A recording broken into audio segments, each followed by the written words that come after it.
የቀን ወጪዎት ስንት ነው? የጡረታ ብር ነው 100 ብር 100 ብር 100 ብር። የቅዱሳን ገዳዮች በዚህ ሰዓት የተያዙ ሲሆን የቅርብ ጓደኛዋ ናት የገደለቻት። እንግዲህ የገዛ ወዳጄ እንደዚህ ያደርገኛል ብሎ ማን ይጠብቃል ወገን? ልጆችን ብዙ ጊዜ ነው ያጠባቸው ለአንድ አመት። አውግቸው ለ16 አመት አይደል የጠባው አንተ? አውግቸው እኮ ትልቅ ሰው ነው። ኑሮ ከብዶን እንዴት ሰርቫይቭ እያደረግን እንገኛለን የሚለውን በቪዲዮ መልክ ይዤላችሁ መጥቻለሁ። ግፋት ትችላለህ። የቤት ኪራይ ሞቃዲሾ የማን ዋና ከተማ ነች? ማን ነው ሁሉም ሰው ትምህርት አቁማችሁ ስኬታማ ትሆናላችሁ ያላችሁ ማለት? ወንድሜ በዚህ ዘመን ትምህርት አቁመህ ሀብታም አይደለም የሚኮነው ደንቆሮ ተብለህ ነው የምትሰደበው። ይቅርታ ለአማርኛው። የራቁታችሁን ፎቶ በሶሻል ሚዲያ እለቃለሁ በማለት አስፈራርቶ ክብረ ንጽህናን የገረሰሰና የግብረ ስጋ ድፍረት በደል ወንጀል የፈጸመው ተከሳሽ በጽኑ እስራት እሷ እንደናት ናት ሜሮንዬ ቀኝ እጅ መዳፍ። ተረጋጋ እንጂ ምናልባት ብርድ መቷት ሊሆን ይችላል። ማን ነው ብርድ? ኧረ ብርድ አየር ንፋሱ ነው። የሀገራችን ሰንደቅ ዓላማና ብሔራዊ መዝሙሩ ይቀየር ወይስ አይቀየር?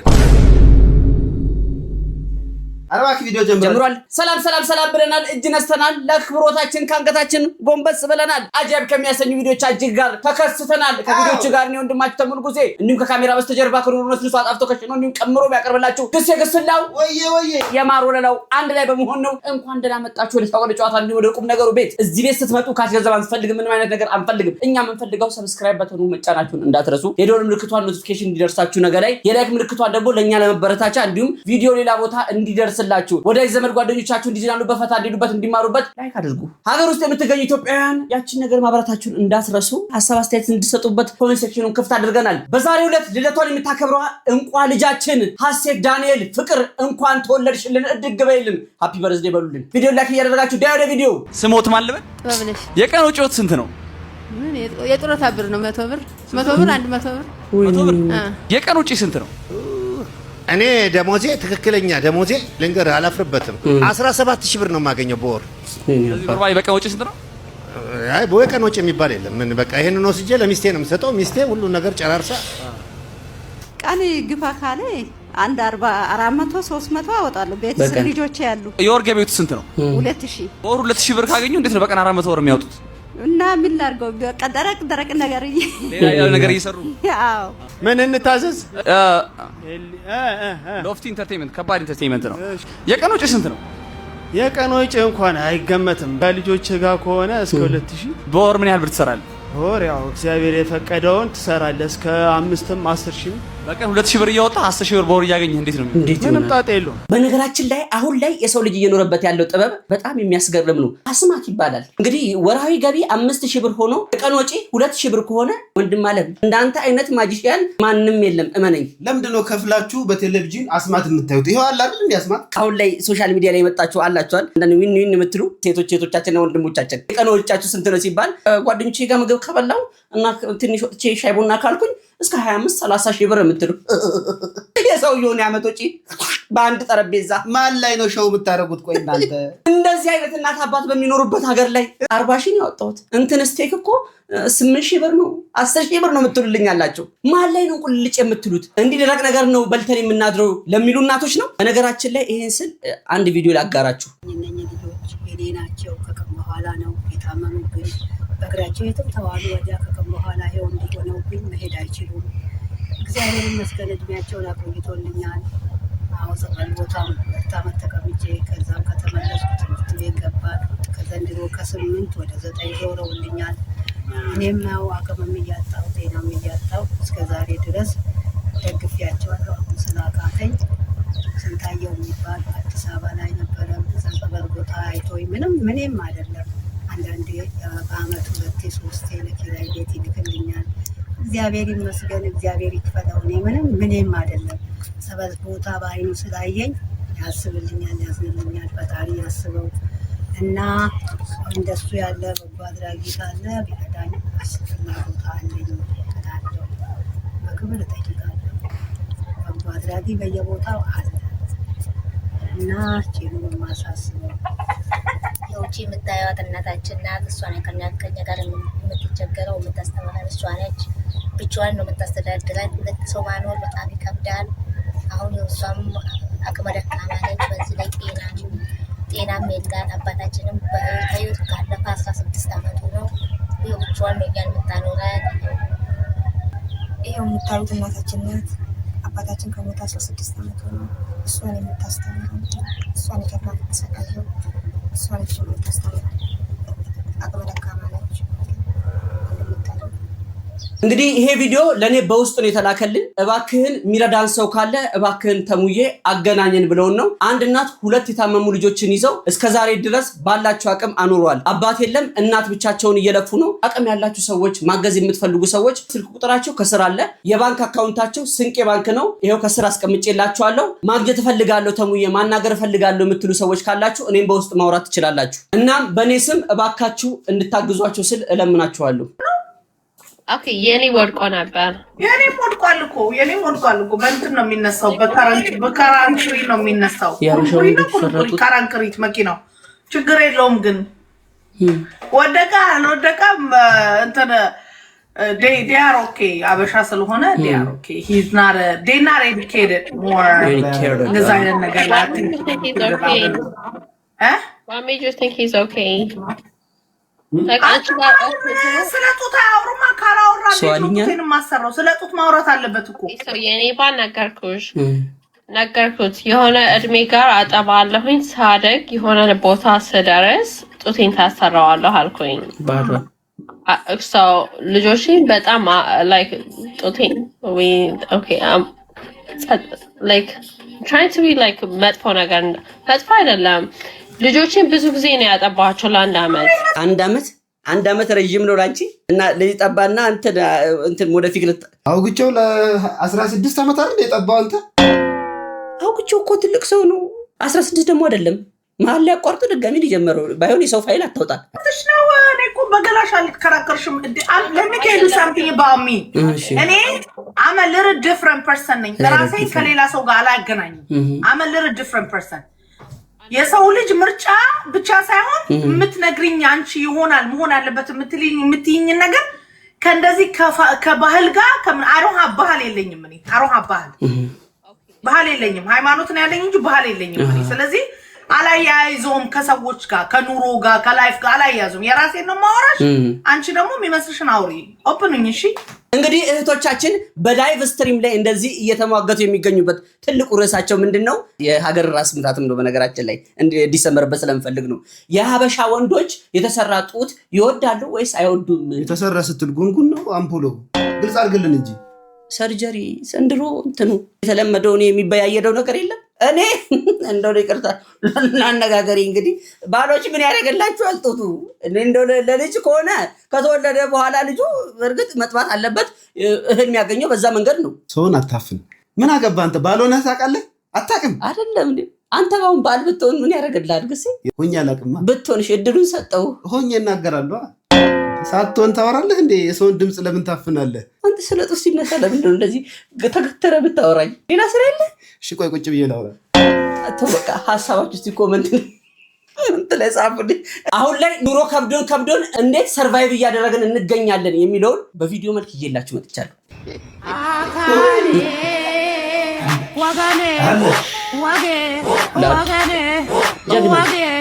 ምንድነው ደስ ያለኝ ቀይጄን ዛሬ ቀን የበላኝ አይዞህ እንዲህ ነው ቤት ኪራይ አንጠል አይዞህ ግፋ ትችላለህ። የቤት ኪራይ አይዞህ ችሏል። የቤት ኪራዩን ሊስመው ነው። እሺ አይዞህ ያልፋል። አይዞህ ግፋ አይዞህ እያለፍክ እኮ ነው አንተ። ከቤት ኪራይም ሰርቫይቭ አደረገ። ተመልከቱ። አሁን ወደ አስቤዛ ወደ ዘይት መጣ። ዘይት እሺ ሳብ ትንሽ ከበድ ይላል። እቺ አስቤዛ ሲሆን አይዞህ ኧረ አይዞህ ሰርቫይቭ ትችላለህ። አንተ ትችላለህ። ግፋ አይዞህ ሂድ ተነስ። ግብር ነው ተሙ ብላችሁ አጽፉም ከስር የቀራችሁ እኮ እሱ ነው። ተሙ ብትሉ ይሻላል እኮ እንደው ደሃና የህንድ አክተር ይሰቃያል እንጂ አይሞትም የሚባለው ይሄው ነው በቃ። አሁንማ እኮ በጥፍራችን ሄድ እኮ ነው የቀረን ግስ ሞተናል እኮ እንደ ባባ ፈርልሰን ተነስተን እንጂ ያንንም እኮ ተመስገን ነው። ግን ተመስገን ነው ዋናው ተመስገን ነው። ተመስገን ይላል ሰው ሆዱን እየባሰው አለ። ማጭላት ተወሳሻለ። ይሄ የአብዛኞቻችን ስሜት ይመስለኛል። አይ አይደለም ተሙዬ እኛን አይመለከትም የምትሉም ካላችሁ እስቲ ኮሜንት ላይ ሐሳባችሁን ግለጹልኝ። እኛ እንደዚህ አይነት ነፍስ ውጪ ነፍስ ግቢ ውስጥ እያለን ሰርቫይቭ ለማድረግ እየሞከርን አንዳንድ እህቶች ግን ምን አይነት ሐሳብ እንደሚይዙ ተመልከቱልኝ። ሚስት ማለት ነው ብር ስጠኝ ስትል ለምንሽ ነው አይባልም፣ ስንት ነው የሚባለው። ያ ወንድ ልጅ የቤቱ ራስ ነው፣ ሴት ደግሞ አንገት ናት። ስለዚህኛ ዞር እያለን የምንገዛውን እንገዛለን ማለት ነው። እንዱ ሲያምርባችሁ ያጣጋችሁ ስታወጡት ማለት እንዱ ሲያምርባችሁ ግርማ ሞገሳችሁ ራሱ ያጠረው ይረዝማል፣ ይወፈረው ይቀጥናል። በቃ ግርማ ሞገስ አላችሁ። ያ ሐሳብ የሌለ ሰው ቂጡ ዘንባጣ ነው የተባለው ይሄ ነው ግሴ። አልሰጥም ያለ ሰውማ አጋዘን መስሎ ነው የሚታያቸው ማለት ነው። አለቀለት እኮ ግሴ። እሱ እዛ መከራውን ይበላል ይከረባበታል። አውጥተህ ምጅርቅ አድርገህ ስትሰጥ ስንት ነው የሚባለው? ስንቴ ነው ምለው። በዚህ ኑሮ ውድነት ስንቴ ነው? ለማን ነው? ወዴት ነው እጠይቃለሁ። ምክንያቱም እኔ ጠይቄ መረዳት ስለምወድ በነገራችን ላይ የቤቱ ራስ ስለሆናችሁ ነው ያልሽው። ኧረ ውሰጂው፣ ራሱንም አይደለም ራሱንም ቅማሉንም ውሰጂው፣ ችግር የለውም። ራሱም ቅማሉም ሙኝ። አንዳንድ ሚስቶች እኮ አጠያየቅም እኮ አይነት አለው እኮ ደስ በሚል ሁኔታ እኮ ይጠይቋሉ። ባልም እንደዚህ አውጥቶ በተን እንዲያደርግ የሚያደርጉ አምጣ ብቻ ያመጣል ጣጣ። ከዚህ ቀደም እንግዲህ ሚስ ወርልድ የሷ እህት በሰዎች እጅ ተገላለች ብለን ዜናውን አቅርበንላችሁ ነበረ። ሚስ ወርልድ እህታችን እንግዲህ ቲክቶክ አካውንቷ ላይ ስቶሪ ያደረገችው ነገር ምን ነበረ? ፈጣሪዬ ሆይ ከጠላቶቼ እኔ እጠነቀቃለሁ፣ ከወዳጆቼ አንተ ጠብቀኝ ብላ ስቶሪ አድርጋ ነበረ። እኛም ከዚህ ስቶሪ በመነሳት የእህቷ ህይወት ያለፈው በቅርብ ሰዎች ምክንያት ይሆናል ብለን ሐሳብ አቅርበንላችሁ ነበረ። በኋላ ላይ ምን ተፈጠረ እስቲ እንየው። ፈጣሪ ከክፉና ከምቀኛ ጓደኛ ይሰውራችሁ። ታዲያ የሚስ ወርልድ ኢትዮጵያ የሆነችው የሂሩት ይርጋ እህት ቅዱሳን ይርጋለም በሰዎች እጅ መገደሏን ሁላችንም የሰማነው ጉዳይ ነው። ታዲያ የቅዱሳን ገዳዮች በዚህ ሰዓት የተያዙ ሲሆን የቅርብ ጓደኛዋ ናት የገደለቻት። እጅግ በጣም ያሳዝናል። ይኸውላችሁ የገደሏትም የቅርብ ጓደኛዋና የጓደኛዋ ፍቅረኛ ሲሆኑ መነሻውም ቅናት ነው። ይኸውላችሁ የቅዱሳን ይርጋለም የቅርብ ጓደኛ የሆነችው ሴት ለቅዱሳን ይርጋለም ትደውልላትና ኮንዶሚኒየም እንደተከራየች መታ እንድታይላት የጠበቀ ወዳጅነት ባለው መልኩ ታወራታለች። ቅዱሳን ይርጋለምም እሽታዋን ገልጻ አንድ ላይ በመሆን ወደ ኮየ ፈጬ ኮንዶሚኒየም ያቀናሉ። በዛም ታዲያ በሩን ከፍተው በሚገቡበት ሰዓትም የጓደኛዋ ፍቅረኛ የሆነው ቅዱሳን ይርጋለምን ያፍናትና ያግቷታል። በዛም ታዲያ ለቅዱሳን ይርጋለም ቤተሰቦች ይደውሉና ዳጎስ ያለ ገንዘብ እንዲሰጧቸው ይጠይቋቸዋል። በዛም ታዲያ ቤተሰቦቿ ገንዘቡን ለመስጠት እየተዘጋጁና እየተደራደሩ ባሉበት ወቅት ገንዘቡን ከወሰድን በኋላ ስለምታቀን ትጠቁምብናለች ወይንም ደግሞ ታሲዘናለች በሚል ስጋት ቅዱሳን ይርጋለምን በአሰቃቂ ሁኔታ ሐምሌ 17 ቀን 2018 ዓ.ም ህይወቷ እንዲያልፍ ያደርጋሉ። ገደሏትም በኋላ ሌላኛው ወደ ተከራዩበት ኮንዶሚኒየም ሬሳዋን ይጥሉትና ይሰወራሉ። ታዲያ የህግ አካላት ባደረጉት ጥብቅ ክትትል የቅርብ ጓደኛዋን ይይዟታል። በመቀጠልም የጓደኛዋ ፍቅረኛ የሆነውን ግለሰብ አዳማ ተሰውሮ ካለበት ቦታ በህግ ቁጥጥር ስር ሊያውሉት ችለዋል። ወንጀለኞቹም ተይዘው በተደረገባቸው ምርመራ መሰረትም እንግዲህ የፈጸሙትን ምግባር እያንዳንዱ አምነዋል። እጅግ በጣም ያሳዝናል። ህይወቷ ላለፈችው እህታችን ነፍሷን ፈጣሪ አምላክ ባጸደ ገነት ያኑርልን እያልን ለወዳጅ ዘመዶቿ ለቤተሰቦቿ መጽናናትን እንመኛለን። እንግዲህ የገዛ ወዳጄ እንደዚህ ያደርገኛል ብሎ ማን ይጠብቃል ወገን? የኮንትራት ዘመዳችንን ስንጨርስ እንደ ሳምቡሳ በከንፈት ጨርቅ ተጠቅልለን ሁለት ስንዝር በማትሆን ጉድጓድ ውስጥ ነው የምንገባው። ለዚች ዓለም ነው እንግዲህ የምንባለው። እንደ መዋደድ እንደ መፋቀር እንዲሁም እንደ መቻቻል ወንድም በወንድሙ ላይ እህት በእህቱ ላይ ይነሳል። ወርቃ እንበላ አይደል እንቆርጥመን። አዎ ለዚች ለምንበላት እንትን ይሄን ያህል መከፋፈት። ሞቃዲሾ የማን ዋና ከተማ ነች? የማን ናት? የኔ ናት። ሞቃዲሾ ሴት እኮ አይደለችም። ወይ ይቅርታ። ይሄ ልጅ በቃ ለየለት። የኤርትራ ሞቃዲሾ አንተ ኤርትራ ውስጥ ወስዶ ነበር ማሰር። ጎረቤት ሀገራችንን ትጠራለህ ለሶማሊያ? ሞቃዲሾ የኤርትራ ዋና ከተማ። እሺ ሞቃዲሾ የማን ዋና ከተማ ናት? ኧረ ሰዓት ከተማ አይደለችም። ከተማ ነች እንጂ የሶማሊያ ዋና ከተማ ነች። እሺ ደሳለኝ ከአንድ ቁጥር ቀጥሎ የምናገኘው ሁለት ተከታታይ ቁጥሮች ኦድ ቁጥሮች 3 እና 5 የምናገኛቸው ተከታታይ ኦድ ቁጥሮች ማን ናቸው? ስንትና ስንት ናቸው? 2 ወደ አይደለም ኦድ ነምበር ከአንድ ቀጥሎ 3 እና 5 3 እና 5 ጎበስ አንተ ትሻላለህ። እዚህ ፕሮግራም ላይ የምትቀርቡ ሰዎች ትንሽ የጤናችሁ ጉዳይ እያሳሰበኝ ነው። ትንሽ ቀዝቀዝ ብላችሁ ነበር። አሁን ደግሞ አለማወቅ ትንሽ እየበላ መጥቷል። ለማንኛውም እንደ ማቴማቲክስ ሊቅነቴ ከዚህ ቀደም ልጆችን አንሱ ነበር ምላችሁ አይደል? አሁን ልጆችን ጥሯቸው። ኢቭን ነምበር እና ኦድ ነምበር የሚባሉት ኧረ እባክህ እንደው ማይሆን ነገር ዘላብደህ ስምን እንዳታጠፋ። እውቀት ለምን የሆነ ትውልድ በቃ አንፈልግም። እውቀት ሽፍታ የሆነበት ትውልድ ያንተን እውቀት ከምንይዝ ባንማር ይሻለናል። አንፈልግም። እኛ እኮ ልጅ እያለን ቲቸር ብለን እኮ እጃችን እንደው እስኪገነጠል ድረስ ነበር መልስ የምንመልሰው። አሁንማ ለአስተማሪ አፍላፊ ለመመለስ ነው ሩጫችን አሉ። በጣም ግራ እየገባኝ ያለ ነገር ስላለ ነው። What happened in this generation? ማን ነው ሁሉም ሰው ትምህርት አቆማችሁ ስኬታማ ትሆናላችሁ ያላችሁ ማለት? You have to learn bro። ምንድነው ይሄ ሶሻል ኢንዛይቲ ያመጣው ኢትዮጵያ ውስጥ ያመጣው ነገር በጣም ከፍተኛ ተጽዕኖ ትሬደሮች ያመጡት ነገር ትምህርት አቁሜ ስኬታማ ሆኜ ምናምን ግን ከትልልቅ ሰዎች ለራሱ ድሮ የነበሩ ትልልቅ ሰዎች እና አሁን ላይ ያሉት የዘንድሮ ትምህርት ምን ያደርጋል ወይ ወደ ውጭ ሀገር መሄድ ነው እንጂ ብሮ ፈረንጅ አይፈልግህም ካልተማርክ ምንም ጣጣ የለበትም። you are stupid ነው የሚልህ እዛ ማክዶናልድ አስተናጋጅ ነው የምትሆነው ገብተህ አቃሉ አልጎሪዝሙ የትምህርት አልጎሪዝሙ ተበላሽቷል። ኢትዮጵያ ውስጥ እኮ 50% የኢትዮጵያ ህዝብ እኮ ስቱፒድ ነው። 50% ሳይሆን 70% እንጂ ነን እንዴ ሁላችንም ስቱፒድ ነው እንዴ? what's going on? you have to learn እንዴ በጣም ስለገረመኝ ነው ቪዲዮ ይቀርስ ካሉት በጣም ከዝኔ እያወራኋት ነበርና የምትጠበቅ በጣም ጂኒሶች ልጅ ምን ትለኛለች? ጂኒሶች ልጅ ምን ትለኛለች? ባከ እኔማ አሁን አቁሜ ትምህርቱን አቆመው ነው በቃ ቲክቶክ ልጀምር ነው። ማለት ቲክቶክ ሀብታም ያደርጋል አላችሁ። ሁሉም ነገር ፕሮሰስ አለው። በቲክቶክ ብር የሰሩ ሰዎችን ያጋሹን አውቃለሁ። እነዛ በቲክቶክ ሀብታም የሆኑ ሰዎች 5 ዓመት 6 ዓመት ቲክቶክ ላይ የቆዩ ናቸው። ትክክል። ወይ ደግሞ ቲክቶክ ላይ በጣም ኢነርጂ ያላቸው ጌም የሚጫወቱ ሰዎች ናቸው። ቲክቶክ ላይ ጌም ለመጫወት ደግሞ በጣም ኢነርጂ ያስፈልጋል፣ ጉልበት ያስፈልጋል። that's why ቲክቶክ ላይ ጌመር የሆኑ የተወሰኑ ናቸው። ኢነርጂ ያስፈልጋል፣ ኮንስታንት ያስፈልጋል። ምክንያቱም በአንድ ቀን ገብተህ ጊፍት የሚለቀብህ ሰው የለም። what happened this generation? መልፋት ሁላችሁም ተያይዛችሁ ሶሻሊዛይት ያመጣው ነገር በጣም መጥፎ ነው። you have to learn። ሴትን ብትሆኚ ደደብ ሴት የሚፈልግ ወንድ የለም።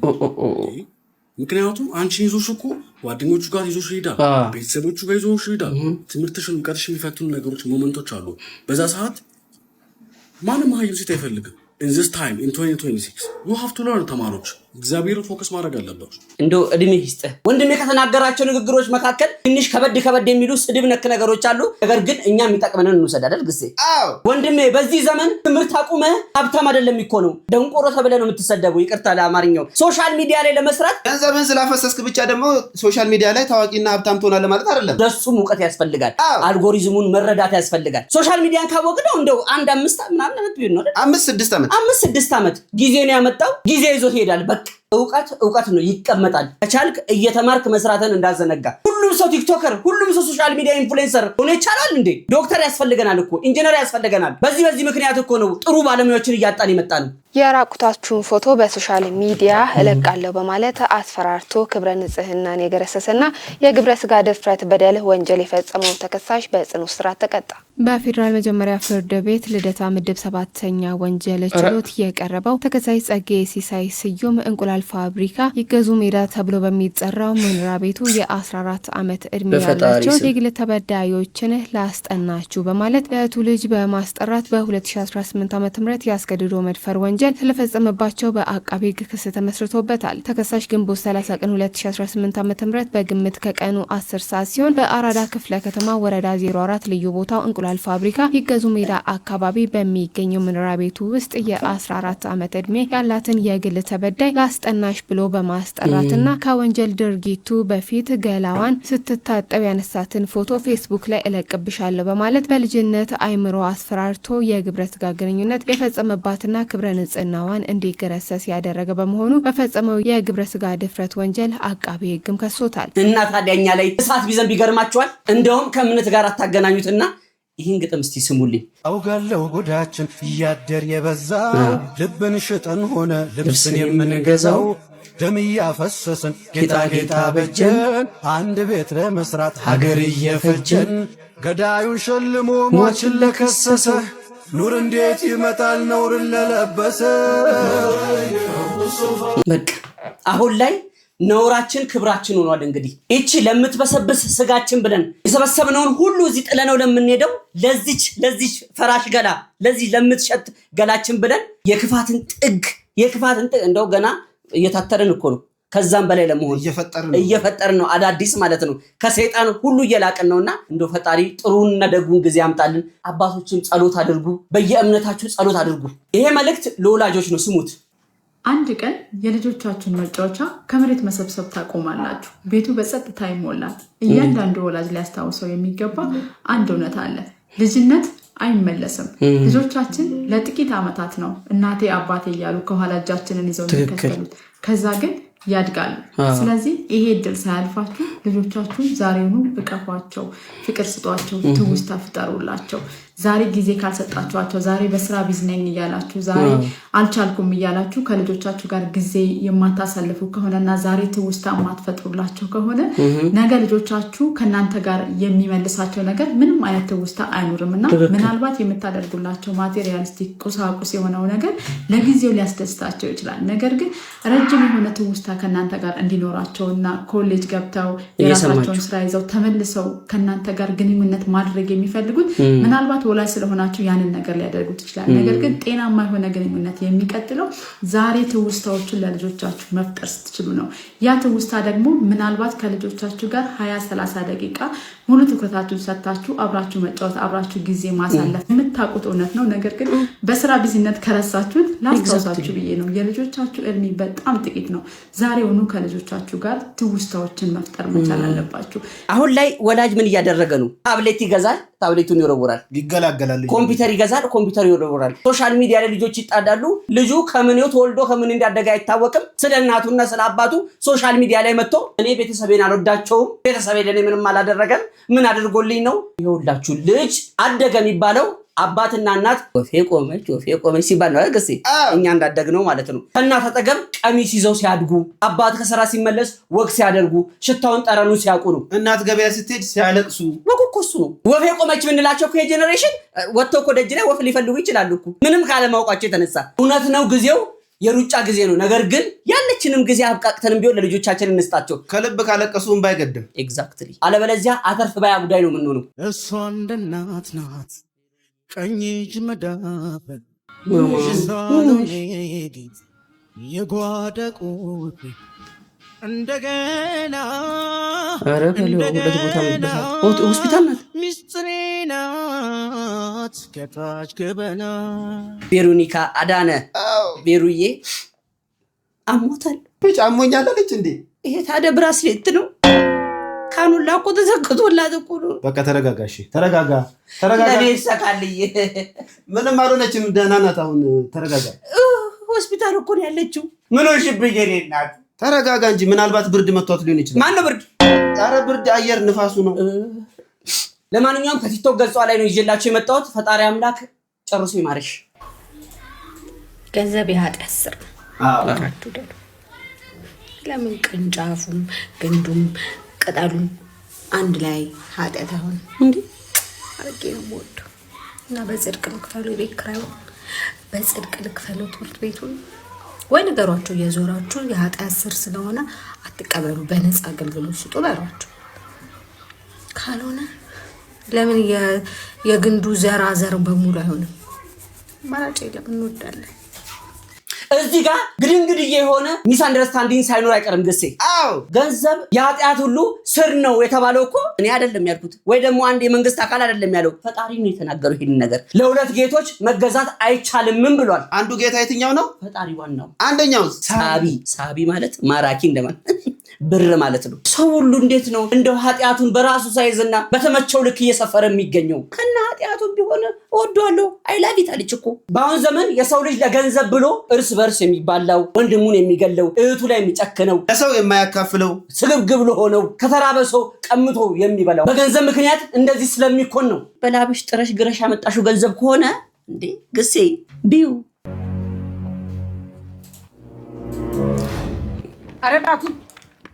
አረባኩ ይቅርብህ። እኔ ለአንተ ብዬ ነው። ምንድን እኔ ለአንተ ብዬ ነው። ምንድን የጋሽ ገፌ ጠንቋይ ልጅ እኮ ናት። ማ እሷ ናት። ስለዚህ ስማ ታንጠባጥበዋለህ እያንጠባጠብኩ የምትለው ተቅማጥህን መልስላት። ተቅማጥህን አላወቀሽም። ለዛ ነው እኔ እናት ወይ አልፈልገውም ነው አንተ የምትነጥቀውና ታውቅም። ምን ተፈኝኮ ችግር የለውም በእናትህ ናሙና ወሰደ የምሬ ነው የምልህ ማን ይሰጣለሁ ይኸው እንጂ ከፈለሽ ይሄንም እንጂ እኔና አሳይሃለሁ። አላወኩም ናሙና ወሰደ አላወኩም እኮ ተዘጋጅ ቀዘንክ በቃ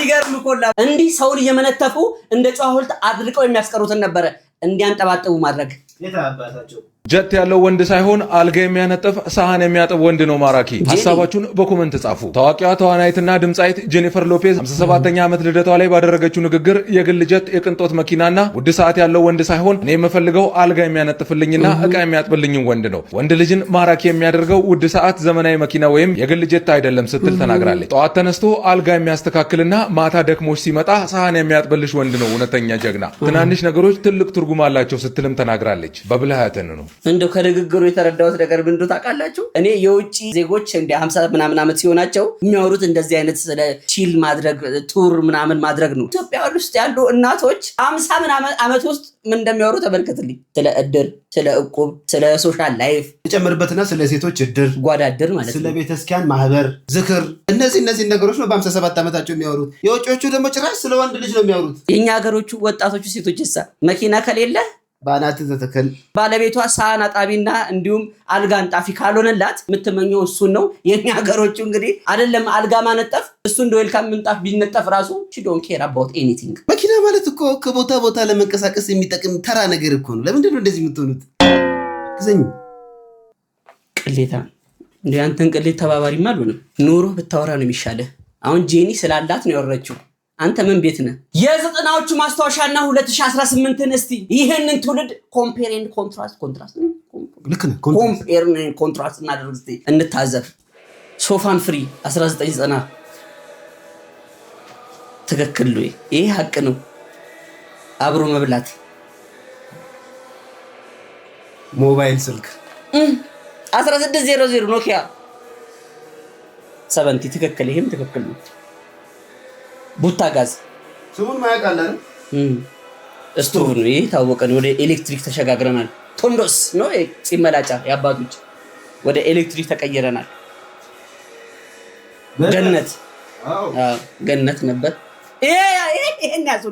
ይሄን ያዙልኝ በተለይ የመጨረሻዋን ያዙልኝ። አሁን እንዳሰራራችንና እንደ አኗኗራችን እንደ ክፋታችን ገሃነም ቪቪአይፒ ነው። ነገር ግን ገሃነምን ከመውረሳችን በፊት እንደ ጥፋታችን ሚስማር ይዘንብብን ይገባ ነበር። እሳተ ጎመራ ነሰት ይዘንብብን ነበር። ቦምብ ይዘንብብን ነበር። ነገር ግን እሱ እንደኛ አይደለም። ምን ያልሰራነው ክፋት አለ? ምን ያልሰራነው ሸር አለ? ምን ያልሰራነው ምቀኝነት አለ? ምቀኝነታችን ዓለም ይወቅልን ብለን አይደል እንዴ አምባሳደር ይሆን ነው በምቀኝነት ዩኔስኮ ልንመዘገብ እኮ ነው በቅርቡ። በዚህ ከቀጠልን ማይቀር ነው። ነገር ግን ይሁሉ ከመሆኑ በፊት ፈጣሪ ፊት በርከክ ብላችሁ ይቅርታ ጠይቁ። የሀገራችን ሰንደቅ ዓላማና ብሔራዊ መዝሙሩ ይቀየር ወይስ አይቀየር? አሁን በብሔራዊ ምክክር ኮሚሽኑ ለውይይት የቀረበ ሀሳብ ነው። በውይይቱም ላይ በርካታ አማራጮች ቀርበዋል። አረንጓዴ፣ ቢጫ፣ ቀይ ቀለሙ ሳይነካ የአሁኑ ኮከብ አርማ ቀርቶ የሁሉም ብሔረሰቦች አርማ እንዲተካም ወይም ደግሞ የሰላም ምልክት የሆነችው እርግብ አርማም ትሁን የሚሉ ሀሳቦች ተነስተዋል። የክልል ባንዲራም ሀገሪቱ ከአንድ ሰንደቅ ዓላማ ውጭ መኖር የለበትም፣ የሁሉም ክልሎች ባንዲራም አረንጓዴ፣ ቢጫ፣ ቀይ ሆኖ ራሱን የቻለ አርማ ይኑረውም የሚሉ ሀሳቦች ቀርበዋል። በብሔራዊ መዝሙርም ጉዳይ አብዛኛው የሀገሪቱ መዝሙር እንዲቀጥል ሲስማማ የክልሎች መዝሙር ግን ጠባጫሪ እንዳይሆኑም ውይይት ተደርጎበታል። እናንተ ይህ ሀሳብ ምን ይመስላችኋል? የትኛው የተሻለ አማራጭ ነው ትላላችሁ? ሀሳባችሁን በኮመንት አጋሩ። እኔ የምስማማበት ሀሳብ ምን እንደሆነ ታውቃላችሁ? አንድ የምንሆንበትን ጊዜ አንድ የምንሆንበት ነገርን ብቻ ነው የምስማማበት። እኔ ከሚለው ሀሳብ እኛ ወደሚለው ሀሳብ የምንመጣበት ሁሉ ነገራችን አንድ የሚሆንበት ልማታችንም ፍቅራችንም አንድነታችንም አንድ ላይ የሚሆንበት ጊዜ ከኢትዮጵያ ውጭ ያሉ ሀገራት ይሄ ብሔር እንደዚህ አደረገ ከሚሉ ይልቅ ኢትዮጵያ እንደዚህ አደረገች ቢል ይሻለናል። ለጆሮ ራሱ ደስ አይልም? ይህን ያህል አመረተች ኢትዮጵያ እኮ እንደዚህ ሀብታም ሆነች፣ በለጸገች። በነፍስ ወከፍ ገቢያችን ለግሴ ወደ ዋናው ችግር እየገባ ነው። እሱ ነው በቴክስት ላክላችሁ ያንተ ያልቅ። ትዳራችሁን የምትፈልጉት ከሆነ ቤተሰብ የተባለን ካንሰር ከትዳራችሁ ላይ እጃቸው እንዲያነሱ አድርጉ። አለበለዚያ ትዳራችሁ ሶሪያ ነው የሚሆነው። ቤተሰብ የገባበት ትዳር ሲበረክት አላየንም። የብዙዎች ትዳር የሚፈርሰው በቤተሰብ አማካኝነት ነው። ስለዚህ ባልና ሚስቶች በትዳራችሁ ጉዳይ ላይ ቤተሰቦቻችሁን ጣልቃ እንዳታስገቡ። አያገባቸውም፣ አይመለከታቸውም። የናንተ ትዳር የናንተው ጉዳይ ነው። በእናንተ ትዳር ውስጥ ፈጣሪ ብቻ ነው ጣልቃ ሊገባ የሚችለው እንጂ ከናንተ ውጪ ቤተሰብ የተባለ ካንሰር እንዳታስገቡ። ይቅርታ ካንሰር ከምትለው ቃል ወጣ ብንል መልካም ነው። ያው ቤተሰብ ሲኖር ታጌጥበታለህ፣ ትከበርበታለህ፣ ትወደድበታለህ፣ ትፈራበታለህ። ትንሽ ስድቧ ከበድ ስላለች ነው። ነገር ግን ትዳሩ ውስጥ አይደለም ቤተሰብ ዝም ብራሱ ማስገባት አስፈላጊ ነው ብዬ አላስብም። አም ሶሪ ቱ ሴይ ዚስ። ቤተሰብ ልጁ ሁሌም ትክክል ነው ብሎ ስለሚያስብ መሀከል ላይ ከገባ ሁሉን ነገር ያበላሸዋል። ሆነም ሁለታችሁ ባልና ሚስት ማለት ነው ቁጭ ብላችሁ መፍታታችሁን እንዳትረሱ። ድምፃዊ አህመድ ተሾመ ድንቢ ምንድነው የገጠመው? በሰይፉ ኦን ኢቢኤስ ሾው ላይ ቀርቦ እቺን ልብ ብትነካ ንግግር ተናግሯል። እስቲ እንስማው። እህት አልታደልም ማለት ይቻላል። ማለት 3 እህት ሞቶብኛል አለ ይርሃማቸው። የመጨረሻዋ ግን ኢሙዬ በጣም አታችመንት ነበር። አሁን በቅርብ የሞተችው ከሞተች 3 ወሯ እና ደግሞ ማዝነው ምን መሰለ ይሄ ቀን እንዲመጣ እናፍቅ ነበር። እኔ ሁሌም ባረግ ብዬ መመኛቸው ነገሮች ነበሩና ለዛ አልደረሰችልኝም። ግን ምን አላህ ይርሃማት ማለት ምን ማድረግ ይቻላል? ሳይ አሁን ፎቶ ላይ ሳይ የእድሜ ልዩነት ብዙም የላችሁምና ወጣት እንደነበረች ይሰማኛል። ምን ምክንያቱ አመዴ? በጣም ወጣት ነበረች። ካንሰር ነው እንደውም ካንሰር ኩራባቸው አላህ ይስጠው ማለት ይሄ አልበም ሊወጣ አካባቢ ነውና እኔ ለዚህ አልበም ብዙ ነገር አወጥቼ እጄ ላይ በቂ ብር አልነበረምና ሰው አትጣ ጥሩ ሰዎች አላህ ይልክልሃል ማለት አንተ ባላሰብከው መንገድ አላህ ይልክልሃልና ዘላለም ኩራባቸውና ሳሚ ካሳይ የተላ አምቡላንስ ድርጅት ባለቤት የተወሰነ ነገር አረጉልኝና ከመሞቷ በፊት ያው እኔ ጋርም ትንሽ ብር ነበር አንድ ላይ አርጌ ምናምን ውጭ ሀገርም ሄዳ ታከማ ነበር። ግን አላህ ያፈቀደው ነው የሚሆነው። አሁን እንደውም አልበሙ ሊወጣ አካባቢ በቅርብ የፖስተትኩ ነበር። መፖስተትም ምናምን ማልወድም ምን ብለን መሰበር ያስጠላል። በእናት በጣም ነበር የምወዳት እና ደግሞ በጣም የተከበረች ጥሩ ሰው ጥሩ ሴት ነበረችና እህት ብቻ አልነበረችም። እናትም ጓደኛ ምንም ነበረች እና ደግሞ ተከታዋ ነኝ። እሷ ነች ያሳደገች። አላህ አላለው መቼም ያው በህይወት ውስጥ ስትኖር የኮ ለኛም የተቀመጠ ጣፈንታ ነው ለሁላችን ነው። አዎ ግን አንዳንዴ ታውቃለህ አሁን ምን አለ ብታይላል። አሁን ደግሞ ጥሩ ሆኖልኛል ይሄ አልበሙና ብትኖር ብታይ ደስ ይለኝ ነበር። በስራዎች ብዙ ታበረታታህ ነበር በህይወት ዘመኑ? እንደ አጋጣሚ ሆኖ እኔ ወይ እድለኛ አይደለሁም ታውቃለህ። መጀመሪያ አልበሜ ልክ ሲወጣ ልክ ሊወጣ አካባቢ ነው ማዘሬ በህይወት ያጣዋለኝ። አሁንም ደግሞ ልክ በቃ ጨርሼ ደረስኩ ስል ደረስኩ ስትል ከበረ አስተላም እንደዛ ነው የሆነብኝና ግን በቃ አላህ ምክንያት አለው። አይዞ መቼም እሱ አንድ ነገር ሳያዘጋጅ መቼም እንደዛ ያረክ ትክክል እና ካንሰር ነው የጡት ካንሰር ነውና ሄዳ ታክማ መጣ ሰላም ናት ተብለን ሳይታወቅ ለካ ጎርቷታል። እና ደግሞ ቦንጋ ነበርኩ። ቦንጋ ለምን ሄደ ነው? ለስራ ለኮንሰርት ሄጄ ስመጣም አላገኘኋትም። አዛኝ ነበረ ማርና ቡና ምናምንና ፈጣሪ ስም የሆነ ልትነግረኝ የምትፈልገው ነገር ነበርና እሱስ ይቆጨኛል። አይዞ እንደሚበናት እንደፈለገች አለ። ምክንያቱም የእሷን ቃል ስተገብር ነው የኖርኩት። ታላቅ እህት እኮ እንደናናት ነው። እሷን በጣም ነው የምሰማው ከቤት ውስጥ። እሷ የምትለኝን ማጉደል አልፈልግም። እኔ ልጉደል እንጂ የእሷን አላጎል ተወንዶ እምባራስ ወለ መውጣት ህመም ነው ታውቃለህ።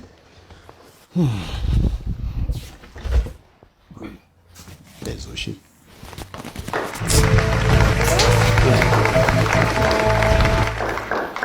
ራስ ላጠንክር። ልጅነታችንን ያሳመረልን አህመድ ተሾመ ድንቢ በቅርቡ እንግዲህ አልበሙን ለቆ ነበረ። ህይወቷን ላለፈችው እህታችን ነፍሷን በአጸደ ገነት ፈጣሪ አምላክ ያኑርልን። ለወዳጅ ዘመዶቿ እንዲሁም ለቤተሰቦቿ ላንተም መጽናናትን እንመኛለን። በዚህ አጋጣሚ ግን በዚህ ሳምንት እንግዲህ በጣም የሚገራርሙ መልካም ስራዎችን እየሰራ የሚገኘው ወንድማችን ሰይፉ ፋንታሁን ልናመሰግነው እንወዳለን። እኔና ግሴ ማለት ነው። እናንተም ፍቅራችሁን ገለጹለት። የተጣሉትንም እያስታረቀ እንዲታመሙትንም እያመጣ የሚረዱትንም እየረዳ እንግዲህ ሶሻል ሚዲያውን ለመልካም ዓላማ እየተጠቀመ የሚገኝ ወንድማችንና አባታችን ነው። ክብር ለሚገባው ክብር እንሰጣለን። እሱ ነው አሪያ። በነገራችን ላይ እንወዳለን ወንድሜ። ቤተሰብ ቪዲዮን አይታችሁ ጨርሳችኋል። አፕሮቫል ሰጥተናችኋል። ውሰዱ። እስካሁን ድረስ አብራችሁን ስለነበራችሁ ከልብ እናመሰግናለን። የእናንተ ተግዛዝና ፍቅር ምክራችሁ እዚህ ድረስ አድርሶናል። ከዚህ በኋላ የት እንደርሳለን? እሱ በእናንተ እጅ ነው ከፈጣሪ በታች። እንደተለመደው ሰብስክራይብ ማድረጓን እንዳትረሱ።